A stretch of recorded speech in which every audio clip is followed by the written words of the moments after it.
विभीषण को बना देता, लेकिन रघुकुल रीति सदा चले आई, प्राण जाए पर वचन न जाए।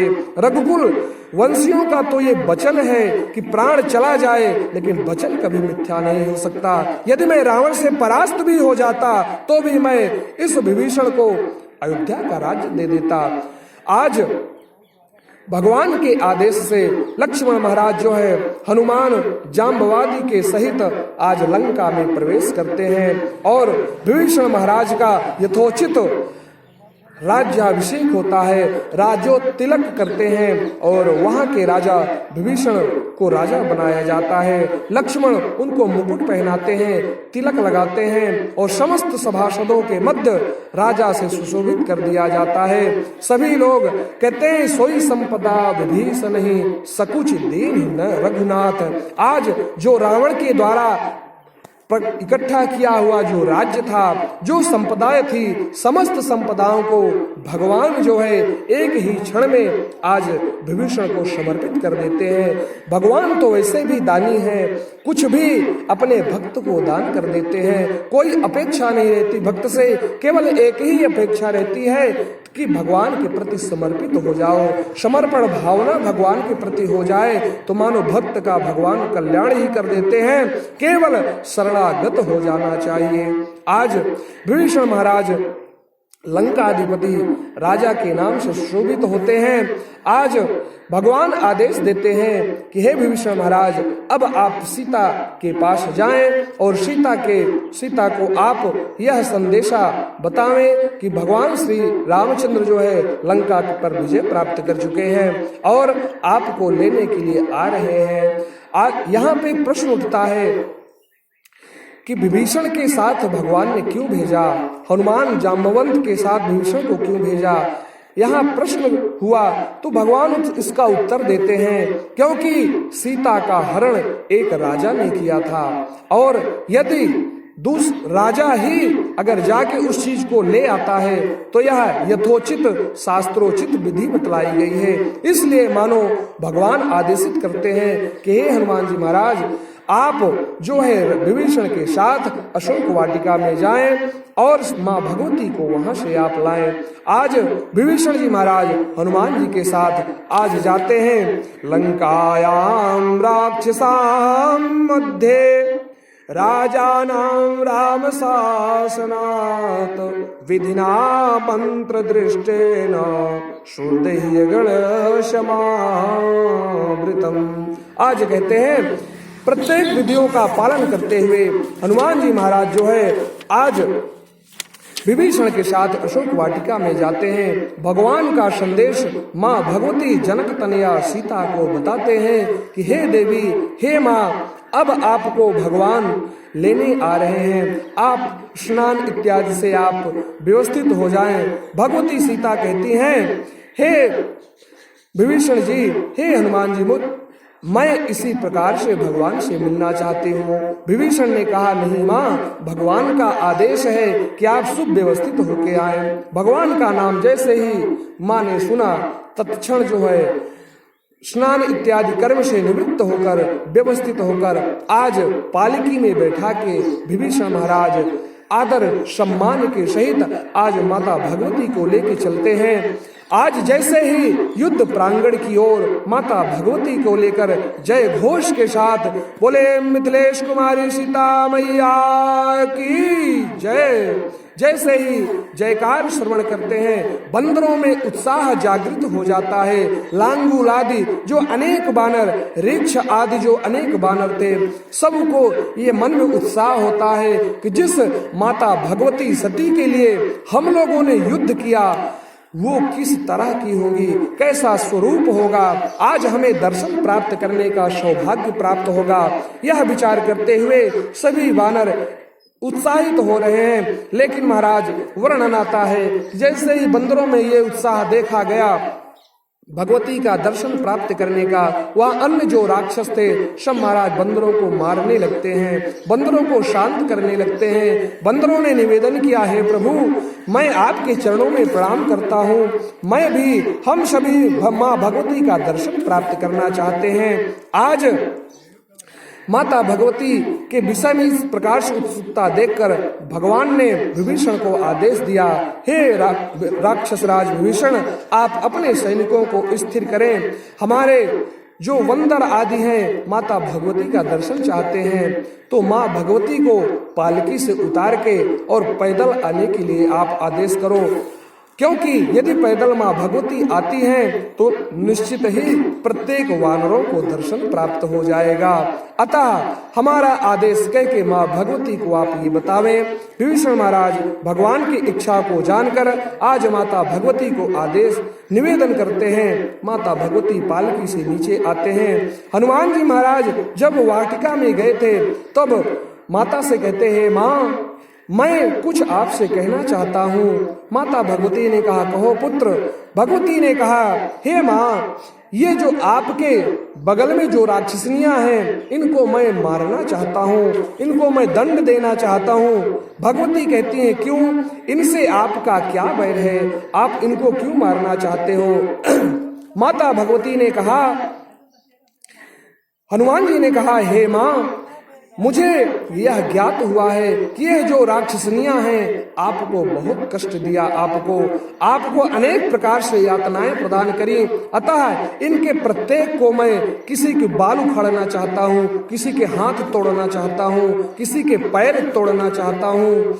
माता ने कहा, ऐसा नहीं है, इन्होंने तो मुझे सहारा प्रदान किया है।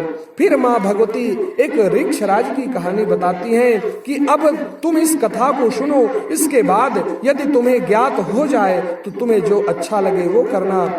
हनुमान जी महाराज कहते हैं, वो क्या है माँ? भगवती कहती हैं, हे पुत्र, एक बार जंगल में एक शिकारी जो है वह शिकार के लिए जाता है और उसके पीछे पीछे एक सिंह जो है उसको खाने के लिए आतुर हो जाता है। वह जो व्याध है शिकारी, वह जाके पेड़ों पे चढ़ जाता है और पेड़ों पे चढ़ जाता है तो सिंह जो है वृक्ष के नीचे से उसको देखता है और फिर क्या देखा कि व्याध के पीछे ही एक ऋक्षराज वहां पे बैठा हुआ है, भालू बैठा हुआ है।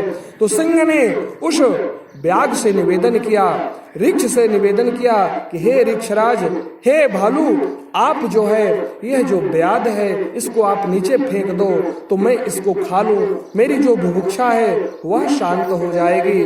भालू ने कहा, हे सिंह, मैं ऐसा पाप नहीं कर सकता, यह तो मेरे शरणागत हुआ है, मेरे शरणागत में आया है, अतः मैं पाप नहीं कर सकता, मैं इसको नीचे धक्का नहीं दे सकता।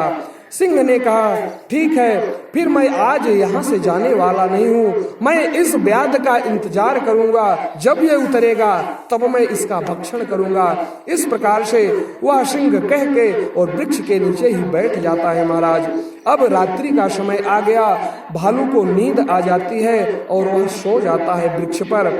तब सिंह कहता है व्याध से, अरे व्याध, मैं तुझको 2 शर्त मैं देता हूं, अगर तुम 2 मेरे काम कर दे तो मैं तुम्हें वरदान दे दूंगा, तुम्हें छोड़ दूंगा, तुम्हें मैं नहीं खाऊंगा।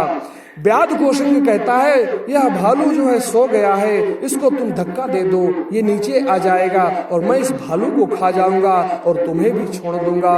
व्याध के मन में ये बात आ गई, अच्छी लगी उसको। उसने कहा, यदि भालू को पेड़ से धक्का देने से मेरी जान बच जाती है तो मैं क्यों नहीं इस भालू को धक्का दे दूं। और महाराज उस सिंह की बातों में आकर वह जो व्याध था वो धक्का दे देता है, लेकिन डाल में कूदने का अभ्यास और डाल पे रहने का अभ्यास भालू को पहले ही था। महाराज जैसे ही धक्का वह व्याध देता है, वह भालू ऊपर से गिरते गिरते नीचे गिरने से पहले एक डाली हाथी में लग जाती है और उस डाली को पकड़ के झूल जाता है महाराज, और झूलने के बाद फिर ऊपर चढ़ जाता है। सिंह ने कहा, देखा भालू, हे ऋक्षराज, मैंने आपको कहा था इस व्याध का विश्वास मत करो, यह समय आने पर तुम्हें भी बलि कर सकता है।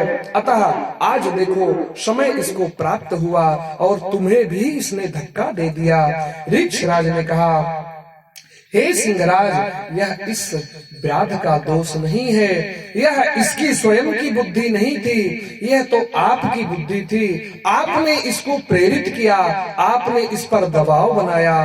अतः आपके बुद्धि जो उपजी हुई थी उस बुद्धि का यह अनुसरण किया, अतः इस व्याध का दोष नहीं है, यह दोष तो आपका ही है। धन्य है भारत का रीक्षराज, धन्य है वह कबूतर। भारत के पक्षी और पशु भी मानवता को जानते हैं, शरणागत को जानते हैं, और हम आप मनुष्य होकर शरणागत की रक्षा नहीं कर सकते हैं। शरणागत तो करने की बात ही दूर है। अतः यह हमें शिक्षा प्राप्त करने की आवश्यकता है कि व्यक्ति को अपने शरणागत, अपने घर आए हुए, अपना शरणागत हुए व्यक्ति की रक्षा करना चाहिए। आज भगवती कहती हैं, हे हनुमंत, यदि अभी भी आपको लगता है कि यह राक्षसनियां जो हैं वध के योग्य हैं, मारने के योग्य हैं, तो तुम अपना कार्य पूरा कर सकते हो। अयं व्याघ्र समीपे तु पुराणो धर्म संहितः ऋक्षेण गीतः श्लोकोस्ते तम निबोध प्लवंगमम् न परः पापमादत्ते परेषां पापकर्मणां समयो रक्षितव्यस्तो संतश्चारित्र भूषणाः।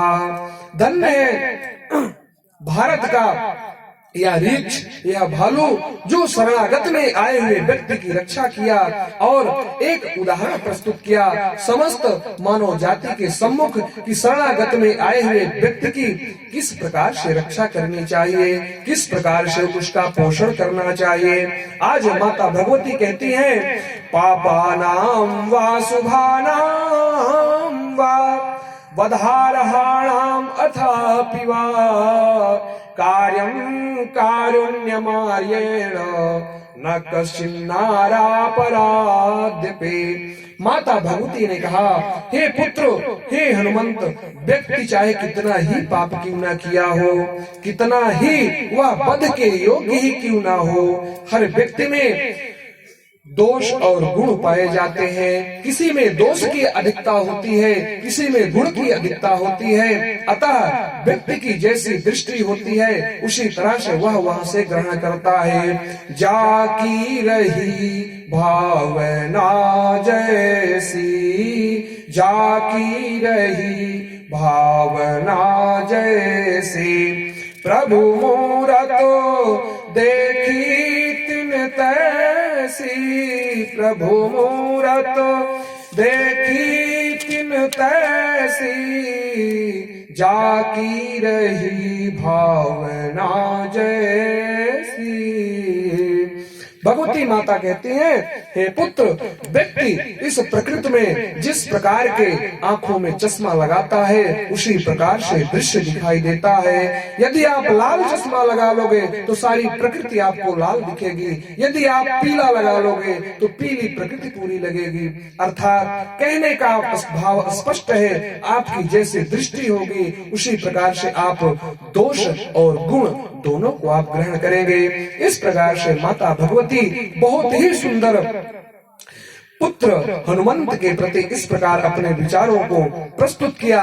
हनुमान जी महाराज ज्ञानी नाम अग्रगण्यम कहा गया है, ज्ञानियों में अग्रगण्य है हनुमान जी महाराज। आज भगवती के भावों को स्पष्टतया समझ गए, माता के चरणों में निवेदन किया, हे माँ, आप सदृश यदि किसी को मातृ वत्सल प्राप्त हो जाए, मातृ कृपा प्राप्त हो जाए तो उससे अच्छा कौन हो सकता है। और आपने तो हमारे ऊपर अत्यंत कृपा बरसाई है, आपने हमें पुत्र समान प्रेम किया है, स्नेह किया है, हमेशा आशीर्वचन दिया है। आज हनुमान जी महाराज अत्यंत प्रसन्न होते हैं। इधर जैसे ही माता भगवती आगे बढ़ती हैं, समस्त वानर जाति माता भगवती के दर्शन करके अत्यंत हर्ष का अनुभव करते हैं, उत्साहित हो जाते हैं, मानो आज दीपावली आ गई हो, होली आ गई हो। इस प्रकार से परस्पर एक दूसरे के साथ गले मिल रहे हैं, एक दूसरे को जो है प्रणाम कर रहे हैं, एक दूसरे के साथ आनंद का अनुभव कर रहे हैं। धन्य है हम सभी वानर, आज भगवान श्री राम की कृपा से, हनुमंत लाल की कृपा से आज भगवती का दर्शन प्राप्त हो रहा है। अपने इस विचार को, अपने इस अनुभूति को आज प्रकट कर रहे हैं। माता भगवती जैसे ही भगवान के सम्मुख जा रही हैं, भगवान ने कहा रुक जाओ देवी, वहीं पे स्थिर हो जाओ, मैं आपसे कुछ कहना चाहता हूँ। माता भगवती चिंतित हो गई। आज इतने दिनों के बाद भगवान का आज मुझे दर्शन प्राप्त हो रहा है और आज भगवान के चरणों का स्पर्श करने का सौभाग्य प्राप्त हुआ। क्या कारण है? आज भगवान ने हमारा मार्ग अवरुद्ध कर दिया। अपने प्रति, अपने पास आने के प्रति आज मुझे अवरुद्ध कर रहे हैं। क्या बात है? माता भगवती मन ही मन चिंतन करने लगती हैं। भगवान ने कहा, हे देवी, आपने पर पुरुष का स्पर्श किया है, पर पुरुष के यहाँ रह के आप आ रहे हो, इसलिए आपको अग्नि परीक्षा देनी होगी। आज समस्त वानर जाति जो वहाँ पे विद्यमान है, जाम्बवादी, हनुमंत, लक्ष्मण आदि महान जो योद्धा वहाँ पे विद्यमान हैं, आज भगवान के वचनों को सुनकर अत्यंत कष्ट का अनुभव कर रहे हैं। हे रघुनंदन, हे राघव, आप यह क्या कह रहे हो? माता भगवती तो अग्नि की तरह पवित्र हैं और इनका विचार, इनका स्वभाव तो यह शीतल चंद्रमा की तरह है। फिर भी आपने इस तरह से माता के प्रति आपने अपने वचनों को कहा है। आज भगवान के वचनों को सुनकर समस्त दसों दिशाएं, समस्त स्वर्ग लोक में स्थित देवता, यक्ष, नाग, गंधर्व, किन्नर सभी अत्यंत व्याकुल हो जाते हैं और इस दृश्य को देखने के लिए मानो प्रकट हो जाते हैं। माता भगवती समझ गई भगवान क्या कहना चाहते हैं। कर्मणा मनसा वाचा व्यथानाति चराम्यहम् राघवम् सर्वधर्मज्ञम् तथा मां पातु पावकः। माता भगवती भगवान के इशारों को समझ जाती हैं। मनसा वाचा कर्मणा, भगवती ने कहा यदि मैं मन, वचन और कर्म के द्वारा केवल रघुनाथ जी के चरणों का ही सर्वदा स्मरण की हूँ, तो हे अग्निदेव प्रकट हो जाओ, हे अग्निदेव प्रकट हो जाओ। आदित्यो भगवान वायु दिशश्चंद्र तथैव च अहश्चापि तथा संधे रात्रिश्च पृथ्वी तथा। आज भगवती दसों दिशाओं का आह्वान करती हैं। यक्ष, नाग, गंधर्व, किन्नर सभी को आज साक्षी मानकर आज अग्नि देवता में महाराज वास कूद जाती है। कैसे? जैसे कहते हैं हवन करते समय जैसे हम घी की आहुति डाल देते हैं, उसी प्रकार आज माता भगवती अग्नि में प्रवेश कर जाती हैं और अग्निदेव जो है माता भगवती को लेकर प्रकट होते हैं। तरुणादित्यादि संकासम तप्त कांचन भूषणो रक्तांबरधरां वालां नीलकुंजित मूर्धजां अक्लिष्टां माल्यां भरणां तदारूपां निंदितां ददौ रामाय वैदेहीं अंके कृत्वा विभावसु।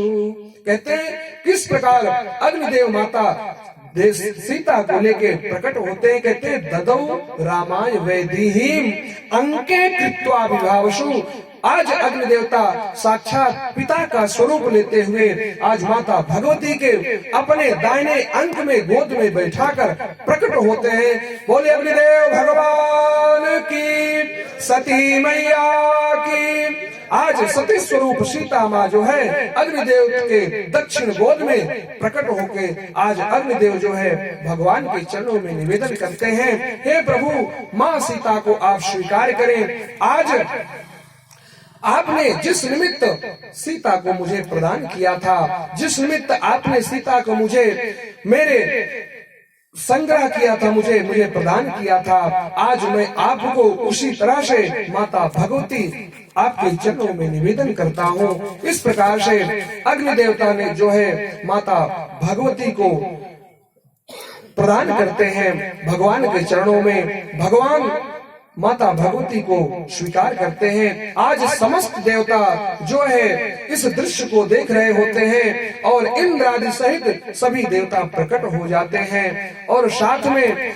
रामायण में, वाल्मीकि रामायण में ये भी चर्चा आती है कि उन इंद्रादि देवताओं के साथ दशरथ महाराज भी प्रकट होते हैं। अहो भाग्य, अहो भाग्य, इस प्रकार से समस्त देवता जो है आज प्रकट होते हैं। भगवान कहते हैं इंद्र से, हे देवराज, आपसे कुछ कहना चाहता हूँ। इंद्र ने कहा, हे प्रभु, आदेश करें, मेरे निमित्त क्या सेवा है। भगवान ने कहा, यह हमारी जो वानर सेना है युद्ध में मारी गई है, मैं चाहता हूँ कि समस्त हमारी वानर सेना जीवित हो जाए। यहाँ पे एक भक्त ने प्रश्न किया कि क्या भगवान यहाँ पक्ष तो नहीं ले रहे, केवल वानरों को ही कहा कि वानरों को आप जिंदा कर दें। तो यहाँ तो एक पक्षी बात हो गई, भगवान तो पक्ष लेने लगे। तो यहाँ दूसरे भक्त ने भाव दिया कि यहाँ जब राम और रावण का युद्ध हो रहा था तो जो राम की पक्ष में जो सेना थी केवल वो ये कह रहे थे कि रावण को पकड़ो, रावण को मारो और रावण को काटो। तो रावण के हाथों रावण जपने मात्र से ये सैनिक मारे गए और रावण के जो सैनिक थे उनका कहना था कि राम को पकड़ो, राम को मारो और राम को कटो। तो कहते हैं जब भगवान का राम नाम सुमिरन करते हुए भला जो व्यक्ति प्राणांत की आहुति देगा अपने प्राणों की इस युद्ध प्रांगण में, तो उसे महाराज सदगति प्राप्त होगी, भगवत धाम प्राप्त होगा।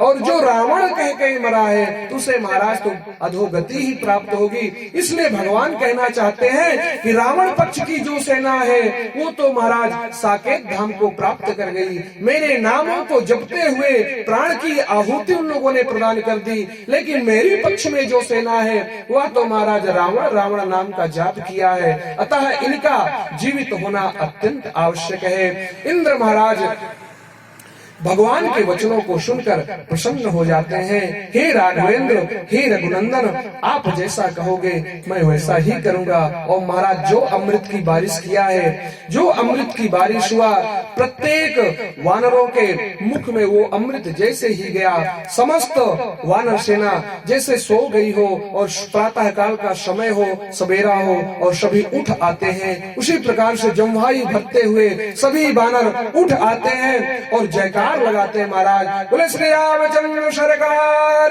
की।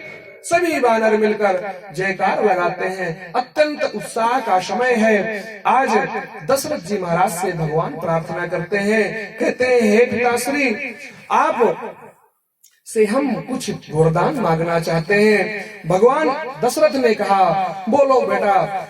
हे राघवेंद्र, आप बोले, आपको क्या चाहिए। भगवान ने कहा, हे पिताश्री, मुझे आप केवल यही वचन दें कि माता कैकेयी को वचन से मुक्त कर दें। आपने जो कहा था उनसे उनको मुक्त कर दें। आज भी वह अत्यंत दुखित मना है।